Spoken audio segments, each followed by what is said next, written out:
Ang kambal na magkapatid na sina Samuel at Nolan ay nakatira sa kakahuyan kasama ang kanilang mama at asong si Koda. Itinuro ni mama sa mga bata na sinakop na ng evil ang mundo at tapos na ang sibilisasyon, kaya naman nagtatago sila sa bahay na ito. May mga ron na inukit sa kahoy upang protektahan sila at araw-araw ay sama-sama silang nagdarasal upang maiwasan ang evil. Kung mahawakan sila ng evil, maaari silang gumawa ng masama. Hindi nakikita ng mga bata ang evil, si mama lang ang nakakakita, pero naniniwala sila sa bawat salita nito. Isang umaga, biglang gumalaw ang isang kalansay sa kagubatan at sumisigaw, ngunit ito ay panaginip lamang ni mama. Ang bangungot ay nagulat sa kanyang paggising, kaya umalis siya sa kama at pagkatapos ng isang mabilis na panalangin ay lumabas siya. Habang hinihipon niya ang damo, may naririnig siyang ungol sa malapit. Biglang sumulpot ang kanyang namatay na ama sa tabi ng hagdan at sinubukan siyang hawakan, ngunit hindi niya ito pinansin at bumalik sa loob. Sa umaga, ginigising niya ang mga bata para simulan ng araw. Si Samuel ay nag-exercise muna para makapaghanda habang ipinapakita na si Nolan ay may nakatali na kampana sa kanyang bukong-bukong. Habang nag-aalmusal, ibinabahagi ni Nolan ang kanyang pagkain kay Koda, hindi pinapansin ang hindi pag-aproba ng kanyang kapatid. Pagkatapos, ang pamilya ay naghahanda na sa paghahanap. Itinali ni mama ang isang mahabang lubad sa paligid ng lahat at binabasbasan nila ito ng isang panalangin. Sa ganoong paraan, maililigtas sila ng lubad mula sa evil. Lahat sila ay may dalang mga sipol kung sakaling kailanganin nilang tumawag para sa tulong at ipinaalala ni mama sa mga lalaki ang mga pangunahing alituntunin, ang lubad ang kanilang lifeline at hindi sila dapat bumitaw. Ang lubad ay nakatali sa pundasyon ng bahay, isang trabaho na ginawa ng lolo ng mga bata upang protektahan ang kanyang asawa. Si Koda ay nagpapatuloy ng mag-isa, alam na kailangan niyang maghanap ng mga kuneho. Ang pamilya ay naghiwalay upang masakop ang mas maraming lupa. Patuloy na nakikita ni mama ang evil na nagpapanggap bilang kanyang patay na ama na patuloy na bumubulong ng, hayaan mo sila, ngunit hindi niya ito pinansin. Nang makita niya ang larawan ng kanyang mga magulang sa lupa, pinulot niya ito at isinabit sa isang puno. Nakahanap si Samuel ng isang ardilya at pinabagsak ito gamit ang kanyang tirador. Namumulot din siya ng mga surot at kumakain ng buong palaka ng buhay. Umakyat si Nolan sa isang puno upang tingnan ang pugad ng ibon, ngunit sa kasamaang palad, lahat ng mga itlog ay napisa na. Pagbaba niya, nakita niya ang isang itlog sa lupa at tumakbo siya para agawin ito. Gayunpaman, ang kanyang lubad ay umabot sa dulo at pinigilan siya. Desperado para sa mas masarap na pagkain, sinimulan ni Nolan na tanggalin ang buhol ng lubad na nag-ambala lamang ni Samuel na nagpapaalala sa kanya na ang itlog ay maaaring isang evil trap. Nagsimulang bumalik ang magkapatid habang nagtatalo sa nangyari. Narinig ni Nolan na sinabi ni Samuel na, mas mahal niya ako, ngunit nanumpa si Samuel na wala siyang sinabi. Galit pa rin, tinapakan ni Nolan ang lubad ng kanyang kapatid na naging dahilan upang maalis ang pagkakabuhol. Nadapa at nahulog si Samuel, gumulong pababa sa punso at nabali ang kanyang bukong-bukong. Sumipol si Nolan habang may naririnig si Samuel na gumagalaw sa mga palumpong na ikinatakot niya. Nang makitang hindi makagalaw si Samuel, nagpa siya si Nolan na tanggalin ang kanyang tali upang maabot ang kanyang kambal at tulungan siyang maglakad. Sa parehong oras, narinig ni mama ang sipol at tumakbo upang hanapin ang kanyang mga anak.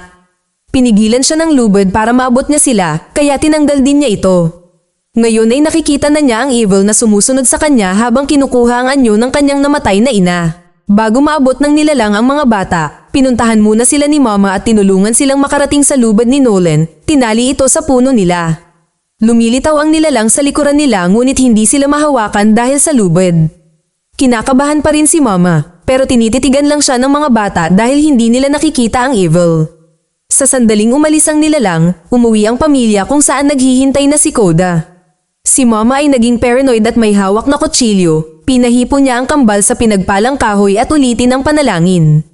Ginagawa ito ng mga bata at walang nangyayari, ibig sabihin ay hindi pa sila ginalaw ng evil. Pagkatapos, pinagalitan sila ni mama sa ginawa nila sa mga lubad at inaalagaan ang bukong-bukong ni Samuel. Maya-maya habang nakaupo siya sa labas, nakita niyang muli ang kanyang ina. Sa hapunan, nagpa siya si mama na magbahagi ng isang kwento. Minsan ay dumating sa kanya ang evil na nagpapanggap bilang isang maliit na batang babae na nangangailangan ng tulong dahil ang kanyang paa ay naipit sa isang butas. Ang kanyang pagsigaw ay tumagal ng maraming araw at ginawa ni mama ang kanyang makakaya upang hindi ito pansinin. Nang sa wakas ay tumigil ito, tiningnan ni Mama ang batang babae at natagpuan ang isang bangkay sa halip. Sigurado si Mama na naging trick din iyon para maniwala siyang totoo ito, ngunit hindi siya nahulog dito. Sinabi niya ito sa mga bata para maalala nilang huwag na huwag bibitawan ang lubid kahit na mukhang emergency. Nang gabing iyon ay inilagay ni Mama ang mga lalaki sa cellar. Regular nilang ginagawa ito upang linisin ang kanilang mga kaluluwa at malaman kung paano harapin ang kadiliman. Ang bawat lalaki ay gumugugol ng 1 oras doon at pagkatapos ay dapat ibahagi kung ano ang mga bangungot nila sa pamilya. Pagkatapos, ang mga bata ay naghanda para matulog at si Nolan ay gumawa ng isa pang nakakatakot na drawing para sa kanyang dingding. Tinanong niya si Samuel kung may nakita ba siya matapos mahulog ang lubid, ngunit wala sa kanila ang nakakita, kaya naghinala si Nolan. Iniisip din niya kung papatayin ba sila ng kanilang ina kapag ginalaw sila ng evil tulad ng ginawa niya sa kanilang ama at sa kanyang mga magulang. Hindi gusto ni Samuel kung saan pupunta ang mga conclusion ni Nolan na sinasabing hindi magsisinungaling ang kanilang ina sa kanila. Samantala, nasa labas si Mama nang bigla siyang makarinig ng isang boses, ang kanyang namatay na asawa. Ito ang unang pagkakataon na kumuha ng ganitong forma ang evil at nagsimula siyang magmakaawa na makita muli ang mga bata dahil sigurado siyang walang plano ang kanyang asawa para sa hinaharap. Nagagawa niyang hindi siya pansinin kahit na mas nakakatakot ang boses nito, ngunit habang pabalik siya sa loob, huminto siya nang sabihin niyang magugutom sila. Kinabukasan, tinitingnan ni na Mama at Nolan ang mga halaman sa kanilang greenhouse, ngunit karamihan sa kanila ay patay o may sakit. Kamakailan lamang ay nagkaroon sila ng napakahirap na taglamig na pumatay sa kanilang mga halaman at tinakot ang mga hayop, kaya kakaunti ang pagkain. Nagsimulang magtanong si Nolan kay Mama tungkol sa lumang mundo, iniisip kung paano siya nakakasigurado na walang nakaligtas. Nag-aalok si Mama ng hindi malinaw na mga sagot at sinabing ang bahay na ito ay ang kanilang mundo ngayon. Sa paglipas ng mga araw, ang pamilya ay patuloy na kumakain ng lahat ng kanilang nakaimbak na pagkain at sa lalong madaling panahon ay mauubos na. Dumating sa punto kung saan kailangan lang nilang maghiwa ng isang kamatis para pagsaluhan. Sa mga gabing may bagong buwan, hinahayaan ni Mama ang mga bata na tumugtog ng lumang record at lahat sila ay sumasayaw ng sama-sama. Isang gabi, naliligo si Mama nang mapansin niya si Nolan na nakatayo sa malapit. Hindi siya sumasagot kapag nagsasalita siya, ibig sabihin, natutulog siya. Dinala siya ni Mama pabalik sa kanyang kama at itinali muli ang kampana sa kanyang bukong-bukong, nagtataka kung paano ito nahulog. Kinabukasan, pumunta si Mama sa kagubatan nang mag-isa dala ang kanyang pana, umaasang makakahanap ng hayop na hahanapin. Nakarinig siya ng ibon sa malapit ngunit nang makalapit siya, nakita niyang kinakain nito ang bulok na katawan ni Nolan. Lumingon ang bata para makita siya at nagtago si Mama habang pinapaalala niya sa sarili na hindi ito totoo. Nang muli siyang tumingin, nag-iisa ang ibon. Naghahanda siyang barilin ito, ngunit muling lumitaw ang ilusyon ni Nolan at nagulat siya na naging dahilan upang makaligtaan niya ang pagbaril at matakot ang ibon. Si Mama ay sumisigaw sa pagkadismaya at walang pagpipilian kundi magtipon ng balat ng puno para sa susunod na pagkain. Sa hapunan, patuloy na nakikita ni Mama ang kanyang asawa sa labas ng bintana na nagpapaalala sa kanya ng kanyang kawalan ng plano. Kinabukasan ay nagtutulungan ng mag-anak sa pagkuha ng mas maraming balat at sana ay makahanap ng katas. Naramdaman ni Nolan na may gumagalaw sa kanyang likuran, ngunit wala siyang makita nang lumingon siya. Biglang may humila sa kanyang lubid at nahulog si Nolan habang kinakaladkad siya sa kagubatan. Sa kalaunan, natuklasan niya na ang lubid ay nakakabit sa isang balon kung saan ang isang malaahas na nilalang ang gumagawa ng paghila. Sa sandaling iyon ay nagising siya at nalaman niyang nanaginip siya habang natutulog. Natagpuan siya ni Mama, na galit na dinala siya sa loob at pinahipo siya sa pinagpalang kahoy habang nagdarasal. Pagkatapos ay itinapon niya ito sa bodega ng alak at hindi pinansin ang kanyang mga pakiusap para sa isang potty break, dahilan upang mabasa ni Nolan ang kanyang pantalon. Hindi siya pinapalabas ni Mama hanggat hindi niya nalalabanan ang dilim. Sa sandaling bumalik si Nolan sa kanyang silid, sinabi niya kay Samuel na dapat silang umalis sa bahay. Sa palagay niya ay kaya nilang malampasan ang evil sa pamamagitan ng pagtutulungan at nangako na babalik sila kay Mama pagkatapos nilang makahanap ng makakain. Iniisip ni Nolan na hindi na niya alam kung ano ang makakabuti para sa kanila, ngunit tumanggi si Samuel. Sa kanyang silid, narinig ni Mama ang mga bahagi ng pag-uusap at nakita ang kanyang sarili sa pangitain. Kinabukasan ay naglabas si Mama ng isang lumang kahon. Ipinakita niya sa mga bata ang kanyang Polaroid camera at ipinaliwanag kung paano ito gumagana habang ipinapakita sa kanila ang mga larawan ng pamilya. Isang larawan na lang ang natitira sa camera at sinesave niya ito para sa isang espesyal na sandali. Pagkatapos ay gumawa siya ng isang malaking anunsyo, kung gusto nilang mabuhay, wala silang pagpipilian kundi kainin si Koda. Siya ay tumatanda na at hindi nila mapapakain ang aso kung hindi nila mapakain ang kanilang sarili. Agad na tumutol at umiyak si Nolan, nakipagtalo sa kanyang ina habang itinuturo niya na ang pagpatay sa pamilya ang tunay na evil. Para maging patas, hiniling ni Mama kay Samuel na bumoto at pumayag siyang kainin si Koda. Isang wasak na si Nolan ang tumakbo palabas at niyakap si Koda na nagnanais na protektahan siya. Gayunpaman, kinuha siya ni Mama mula sa kanyang mga bisig at kinaladkad ang aso sa greenhouse kung saan siya umiiyak habang pinasasalamatan siya para sa lahat. Inihahanda ni Mama ang pana para barilin siya ngunit nag-aalangan siya. Sa sandaling iyon ay lumitaw si Nolan sa kanyang likuran na nagsasabing hindi ito totoo at pinutol ang kanyang lubid. Pagkatapos ay inilak niya ang pinto ng greenhouse para makita niya ang katotohanan. Agad na nabigla si Mama at sinimulan niyang basagin ang mga bintana kasabay ng paglabas ni Samuel at pagtalon sa kanyang kapatid na nagsimula ng away. Habang gumulong-gulong ang mga lalaki sa damuhan, lumitaw ang evil para kay Mama gamit ang mukha ng kanyang ina. Pinagalitan ng nilalang si Mama sa lahat ng ginawa niya noong bata pa siya at nangakong papakainin niya ang kanyang mga sanggol. Nang hindi na ito makayanin, kinuha ni Mama ang isang tipak ng basag na salamin at binura ang sarili sa harap ng kanyang mga anak. Sa wakas ay sinuntok ni Samuel si Nolan upang manalo sa laban at tumakbo sa greenhouse upang itali ang lubid sa kanyang ina. Nagsimula siyang manalangin na tulungan siya, ngunit walang nangyari. Nakonsensya, itinali ni Nolan ang lubid ng kanyang ina sa kanyang katawan at bumalik sa bahay. Ginampanan niya ang lumang record upang iproseso ang kanyang kalungkutan habang si Samuel ay gumugol ng buong magdamag na nakakapit sa kanyang namatay na ina. Maya-maya ay hinahanap ni Nolan si Koda, ngunit ang aso ay natatakot ngayon sa pamilya at nananatili sa kagubatan. Nasusuka si Samuel dahil sa gutom at pinagtitimpla siya ni Nolan ng tsaa. Tila hindi umalis si Samuel sa silid ng kanilang ina mula nang mangyari ang insidente at sinabi niyang nakita niya si Nolan sa kakahuyan na pinagtatawanan siya dahil sa hindi pagligtas kay Mama. Sinabi sa kanya ni Nolan na maaaring panaginip lang ito, ngunit pumayag pa rin siyang hawakan ng kahoy at magdasal para pakalmayin si Samuel. Determinado na iligtas ang kanyang kapatid, kinuha ni Nolan ang lubid at nagsimulang tuklasin ang kakahuyan. Dahil nasa kanya na ang lahat ng lubid, sapat na ang haba para umalis siya sa kagubatan at humanap ng aktwal na daan. Namangha siya nang makita ang matigas na lupa at nagsimulang sumigaw ng tulong, ngunit walang sumasagot. Maya-maya pag-uwi ni Nolan, laking gulat niya nang nilapitan siya ng isang lalaking tinatawag na Cole. Ipinaliwanag niya na nag-hiking siya sa lugar nang marinig niya ang pagtawag ni Nolan para sa tulong at may pagkain siya sa kanyang bag. Nang mag-alok na siya ng sakay sa kanyang truck, lumabas si Samuel at naisip niyang si Cole ang evil, kaya pinagbantaan siya ng pana.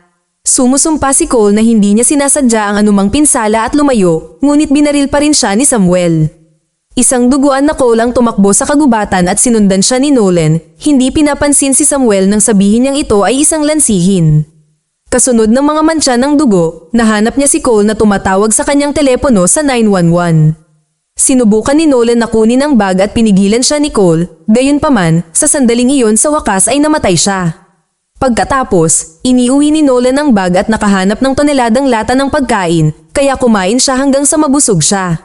Sinubukan niyang makibahagi kay Samuel, ngunit iniisip pa rin niya na ito ay isang bitag mula sa evil at tinanggihan ng pagkain. Sa kalagitnaan ng gabi, sobra-sobra na ang gutom at sumuko na si Samuel, kaya kumain siya ng pagkain ni Cole. Tinitingnan niya ang iba pang mga bagay mula sa bag at sa isang wallet, nakita niya ang isang larawan ni Cole kasama ang kanyang anak na babae. May flashlight din na dinadala niya sa labas para paglaruan ng ilaw. Bigla siyang nakarinig ng ingay at pumunta sa greenhouse para mag-imbestiga, may napansin siyang gumagalaw sa loob. Laking gulat niya nang makitang nakatayo ang kanyang ina at nagmamadali siyang buksan ang pinto, ngunit ngayon ay wala na ito at naamoy ang bulok na katawan. Pagkatapos ay narinig ni Samuel ang isang tinig at nakita niya ang babae mula sa larawan sa likuran niya. Nagtanong siya tungkol sa kanyang ama at nagpanggap si Samuel na walang alam, ngunit nakilala ng babae ang flashlight ng kanyang ama. Nagsimulang humingi ng tawad si Samuel sa kanyang pagkakamali at natakot ang dalaga sa kanya, kaya tumakbo siya papunta sa kagubatan. Agad niya itong sinundan, ngunit dahil paikot-ikot siya sa pagtakbo, hindi nagtagal ay nagkabuhol-buhol ang kanyang lubid sa gitna ng mga puno at hindi na siya makaabante. Sa pagkakita sa babae bilang patunay na tama ang kanyang kapatid, nagpa siya si Samuel na tanggalin ang lubid. Pagkatapos ay nagpatuloy si Samuel sa paghahanap ngunit natigilan nang makita niyang umaakyat ang babae sa isang puno na may dagdag na mga braso. Ibig sabihin, siya ang evil pagkatapos ng lahat. Sa pamamagitan ng paggalaw sa tuktok ng mga puno, lumitaw ang batang babae sa likuran ni Samuel na may baluktot na katawan at mahabang dila na dumadampi sa kanyang kamay.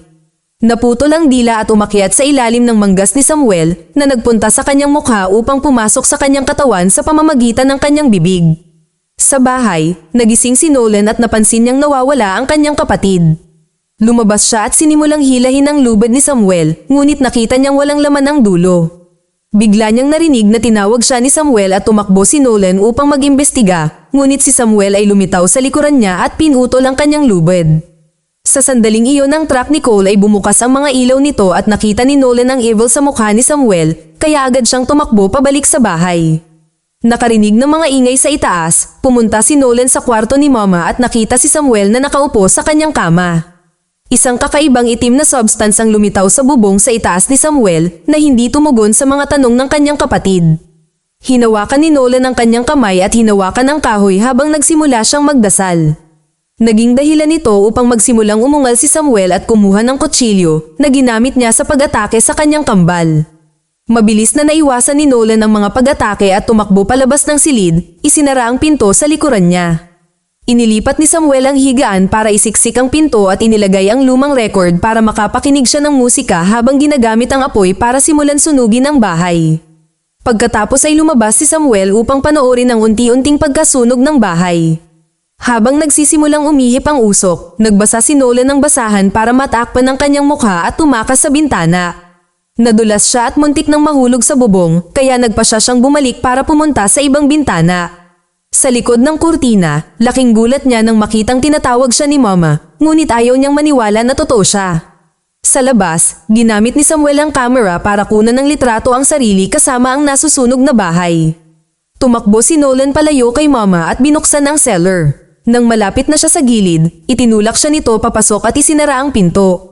Pagkatapos ay niyakap niya ang nilalang at inaalala ang lahat ng pagkakataong pinrotektahan sila ng kanyang ina upang punuin ng pagmamahal ang cellar gaya ng dati nitong sinasabi. Ang katawan ng peking mama ay nagsimulang maghiwalay at inihayag ang tunay na itsura ng parang ahas na nilalang. Patuloy itong lumalaban sa hawak ni Nolan, ngunit hindi siya sumuko at sa huli, ang pag-ibig niya ang naging dahilan ng pagsabog ng nilalang. Sa huling eksena, dumating ang mga bumbero at paramedic upang iligtas ang mga bata sakay ng helicopter. Habang lumilipad ito, sinusundan ito ni Coda sa lupa. Napansin ni Nolan na pupunta sila sa isang aktwal na bayan at sinabi kay Samuel na malaya na sila ngayon, ngunit ang sagot lang ni Samuel ay, mas mahal niya ako. Pagbalik sa bahay, makikita sa huling larawan ng isang kamay sa balikat ni Samuel.